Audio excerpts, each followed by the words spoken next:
হাদিসের মধ্যে আছে আল্লাহর নবী সাল্লাল্লাহু আলাইহি সাল্লাম তিনি কোনোদিন পিছন দিকে হেলান দিয়ে জুতা পায়ে খাবার খেতেন না, বলতেন এটা অহংকারের পরিচয়।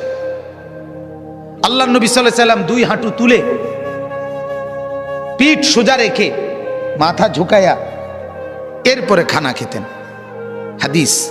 এবং বলতেন আকুলু কামা ইয়াকুলুল আবদ, এক গোলাম তার মনিবের সামনে যেভাবে খায় আমি মুহাম্মদ আমার রবের সামনে এভাবে খানা খাই। বিনয়, তাওয়াজু, এটা রাসূলুল্লাহ সাল্লাল্লাহু আলাইহি সাল্লামের শোভা ছিল। তাহলে পৃথিবীর মধ্যে আল্লাহ ব্যতীত যদি কেউ অহংকার কিছু করার মতো থাকে তো সেটা রাসূলুল্লাহ করতে পারে। কি বলে? কারণ কোন যোগ্যতায় এক সুতা ওনার মধ্যে ঘাটতি নাই, বলেন না? যত যোগ্যতা কল্পনা করা যায় এর কোনটার মধ্যে উনার কোনো ঘাটতি ছিল? সৌন্দর্য, রূপ, আচার ব্যবহার, কথাবার্তা, জ্ঞান গরিমা, বুদ্ধিমত্তা, চলন বলন সবকিছুতে তিনি সেরা। তবুও তিনি কোনোদিনও অহংকার করেন। হাদিসের মধ্যে আছে আল্লাহর নবী সাল্লাল্লাহু আলাইহি সাল্লাম ডান দিক থেকে কেউ যদি উনাকে ডাক দিতেন, কথা বলতেন, তো আল্লাহর নবী পুরা চেহারা ঘুরাইয়া এভাবে তাকাইয়া কথা শুনতেন। যতক্ষণ ওই লোক কথা বলতো অতক্ষণ চেহারা ফিরাইতেন না। এটা তাওয়াজু, বিনয়। এমন না যে সামনের দিকে তাকায় আছে ওই বেটারে বলছে হ্যাঁ কবে না শুনতে আসি, তো এমন হয় না আমাদের। আল্লাহ রাসূল এটা করতেন না। কেউ হাতে মুসাফা করছে, নবীজি কখনোই নিজের হাত টেনে নিতেন না, ওই লোক যখন হাত ছাড়াইতো তখন ছাড়তেন। তাওয়াজু, বিনয় ছিল। তাহলে এজন্য ভাইয়া অহংকার যে করবে না, আল্লাহ বলেন আমার জান্নাত তার জন্য। অহংকার কাকে বলে? আল্লাহর নবী বলছে দুই জিনিসকে। কয় জিনিসকে বলেন? এক নাম্বার বাতারুল হক, যত কিছু হক শরীয়তের বিধিবিধান এর যে কোনো একটাকে অবজ্ঞা করা, ফেলে দেওয়া, পরিত্যাগ করা, নিজের জীবন থেকে বাতিল করে দেওয়া, এটাই অহংকার। এই লোকটাই অহংকারী।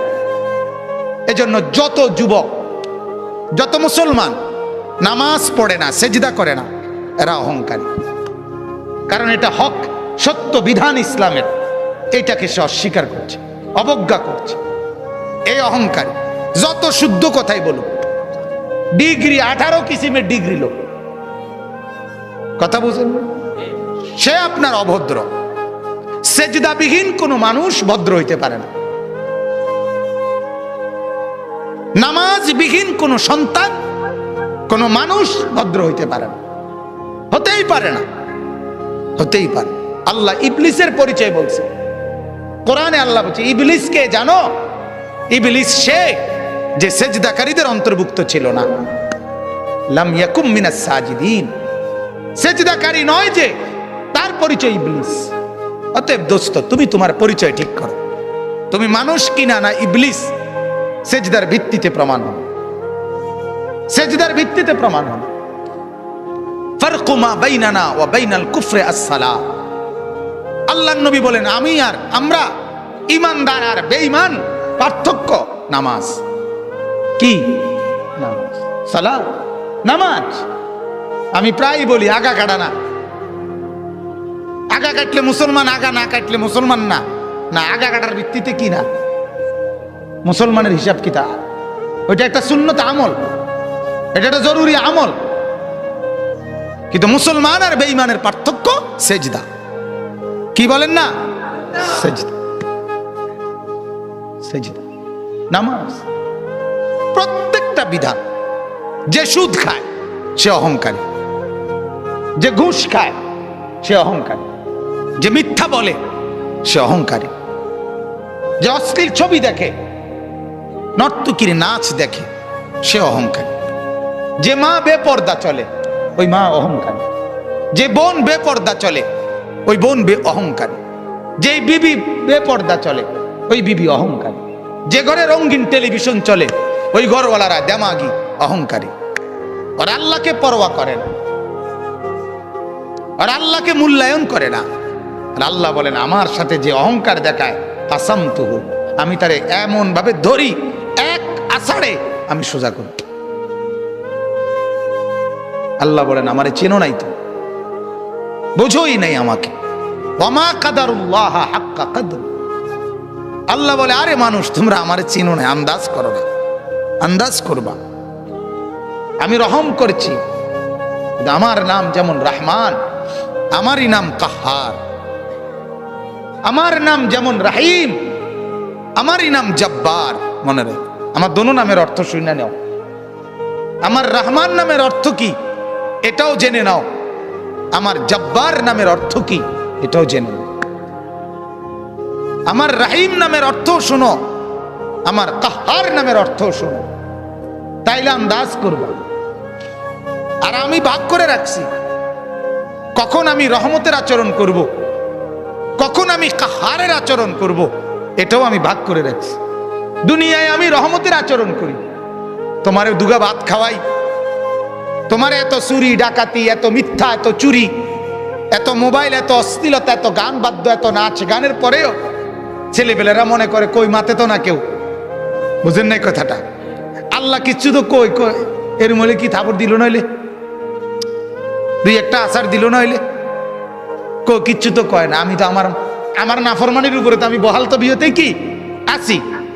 আল্লাহ বলে আহারে আমার একটু দয়া দেখে তুমি ভুল করছো না, আমার একটু দয়া, এ তোমারে দুগা বাট্টাত খাওয়াই দেখে তুমি মাতো না, মনে করছো আমি আর কিচ্ছু কইতাম না। হ্যাঁ, তোমারে যে পরিমাণ ভাত খাওয়াই, আমার বাঘ বাল্লুক রে আমি এত বেশি খাওয়াই, ঠিক না বলে? আমার হাতিকে, আমার তিমিকে আমি এর চাইতে বেশি খাওয়াই। অতএব এটারে তুমি কিছু মনে করো না, আমার শাস্তি বড় সাংঘাতিক। আন্না আযাবি হুয়াল আযাবুল আলীম। আল্লাহ বলেন আমার আযাব বড় ভয়ঙ্কর আযাব। অতএব আমার বাপ প্রত্যেকটা গুনাহ অহংকার, প্রতিটা গুনাহ কি বলেন না অহংকার। অহংকার, অহংকার মানে সে আল্লাহর সাথে বড়াই করছে, আল্লাহকে কিছুই মনে করে। ছেলেরা এই বাপ একজনও যদি হও, একজনও যদি শুনে থাকো, তোমার কাছে বলছি আল্লাহর কথার একটা নিয়ম মনে রাখবেন, সবাই একরকম হয়ে যায় না, একজন আরেকজন থেকে আলাদা হয়ে যান। অর্থাৎ সবাই একত্রে একসাথে গুনার উপরে জমে যায় না। গুনার পরিবেশ থেকে আপনি একজন হলে একজনই আলগা হয়ে যান, আপনি তার জন্য আর ফিকির করেন না। যখন দেখবেন নাফরমানি ছাড়ছে না, আপনি নিজেকে বাঁচায় ফেলেন। হাদিসের মধ্যে আছে, হযরত হুযায়ফা রাদিয়াল্লাহু তাআলা আনহু বলছেন, ইয়া রাসূলুল্লাহ, যদি আমি কখনো এমন দেখি যে আমার সমাজের প্রত্যেকেই গুনাহ আর নাফরমানির মধ্যে মজবুত হয়ে গেছে, আমি কি তখন তাদের সাথে মিশে যাব? আল্লাহর নবী বলছেন না, প্রয়োজনে গাছের গোড়ালি, গাছের শেকড় কামড়াইয়া ধইরা হইল, একলা হইল, নিজেকে বাঁচাইবে। বুঝছেন? আমরা দিবানিশি বলে যাচ্ছি, এর ভিতরে দিয়া গোটা পৃথিবী আমল না করুক, তো নিজের ব্যাপারে সিদ্ধান্ত নিয়ে রাখছি আমি নামাজ পড়বই। আমার শায়েখ আল্লামা মুফতি মুশতাকুন নবী সাহেব বলে এই কথা, যে জিকিরের কথা আমি দিন রাত বলে যাচ্ছি, আর বলার দ্বারা যে পড়ছে তো পড়ছে, কিন্তু কেউ যদি না পড়ে, আমি মুশতাকুন নবী সিদ্ধান্ত নিয়ে রাখছি আমি জিকির করবই। হুজুরের কথা এটা, আমি এটা করবই, বাকি অন্য কেউ বলতেছি। এখন যদি কেউ না শুনে অসুবিধা কি? 300 বছর দাওয়াত দিছে, এমন নবী পৃথিবীতে ছিল একজনই মানানে নাই, হাদিসে আছে। বুঝেন নাই? একজনও কি আনে নাই? কিছে ওই নবী মার গেছে নাকি? ওই নবী বাদ। সূরা ইয়াসিনের মধ্যে আছে 3 জন নবী একত্রে দাওয়াত দিছে, 3 জন রাসূল। ফাআযাযনা বিসালিসিন, তৃতীয় জনকে দেওয়ার পরে 3 জন রাসূল, 3 জন রাসূলের দাওয়াতে ঈমান আনছে শুধু একজন। ওয়াজাআ মিন আকসাল মাদিনাতি রাজুলুন ইয়াসআ, একজন। কি হইছে? এজন্য বাপ এটা ফিকির করা, আমার দ্বারা যেন অহংকার না হয়। আমি অনুরোধ করছি, আপনারা যারা শেষবারে বসলেন, আল্লাহ আপনাদের উপরে রহম করেন। আপনাদের কাছে অনুরোধ বাজার, যখনই কোরআনের কথা শুনবেন, আল্লাহর কথা শুনবেন, দিল সাফ করে বসবেন, নিয়ত করে বসবেন। 6 ঘন্টা না শুনলেন, 1 ঘন্টাই যখন শুনবেন, একদম ফারেক হইয়া, কোন দোস্ত বন্ধু লগে না লইয়া, একলা চুপচাপ শুনবেন। বন্ধুকে বলে দিবেন, তুই আনতে সর, আমি আমার কথাই শুধু শুনবো। এখন দেখবেন এতে ফায়দা হয়, এতে ফায়দা হয়, উপকার হয়। আজকে এজন্য এই গুনার উপরে জমে থাকা, ঠাট্টা মনে করা, ওয়াজটাকে ঠাট্টার বিষয় বানায় করে, হাসে, ব্যাটকায়, কিচ্ছা কয়, গল্প করে, তামসা করে, এটার নাম ওয়াজ। মানুষ জমছে না বাজান, না বাজান। আখেরাতে লোক সংখ্যার ভিত্তিতে নেকি না, লোক সংখ্যার ভিত্তিতে না, না না। কোরআনে আল্লাহ বলছে, আমি কোয়ান্টিটি না, আমি কোয়ালিটি দেখব। আমি পরিমাণ না, গুণগত মান দেখব, গুণগত মান। কারো 1 সেজদা 7 আসমান আর জমিনের চাইতে ভারী হবে, কারো 1 কোটি সেজদা ওজনে আসবে না। ওই যে সুন্নত মোতাবেক হয় নাই, কোরআনে আছে, ফালা নুকিমু লাহুম ইয়াউমাল কিয়ামাতি ওয়াজনা। কোন কোন নাফরমানের সমস্ত আমল ওজনে আসবে না, মানে এটা 1 কেজি হইতো না। এই জন্য ভাইয়া মাকসাদ স্পষ্ট হওয়া চাই। আমাদের ভিতরে ইখলাস দরকার, আমারও, আয়োজকদেরও, শূন্যওয়ালাদেরও, নাহলে কাঙ্ক্ষিত খরচ হয়। প্রতিটা মাহফিলে কষ্ট আছে, প্রত্যেকটা মাহফিল মেহনতের মাহফিল। এনে আইসা বক্তা হিসাবে শুধুমাত্র 1000 টাকা চুক্তি করে নিয়ে যাওয়া, এটার নাম জিন্দেগি না। এর পিছনে অনেক শ্রম ব্যয় আছে। তাহলে এটার একটা ফলাফল চাইতে হইব, কথা বলেন না? ফলাফল এটাই কি যে লোকেরা বললো তারার মাহফিলে লোক হয়েছে, এটাই ফলাফল? এটাই প্রাপ্তি? তারার মাহফিলে লোক হয়েছে না, এটাই অপ্রাপ্তি, এটা ব্যর্থতা? তাহলে প্রাপ্তি এবং ব্যর্থতা তো এটা না। কয়জন আল্লাহর বান্দার কলিজায় আখিরাতের মহব্বত আসছে, এটা দেখার বিষয়। কয়টা ছেলের ভিতরে নামাজের জজবা আসছে, এটা দেখার বিষয়। এই জন্য আমার অনুরোধ, আল্লাহ তাআলা বলে, বান্দা অহংকার করলে আমি জান্নাত দেব না, আর অহংকার না করলে আমার জান্নাত তোমার জন্য। আর প্রতিটা নাফরমানি অহংকার, অহংকার। 2 নম্বর হলো গামতুন নাস, অপরকে তুচ্ছ করা, মানুষকে তুচ্ছ তাচ্ছিল্য করা যে কোনো ভাবে, এটা অহংকার। এটা কি বলেন না?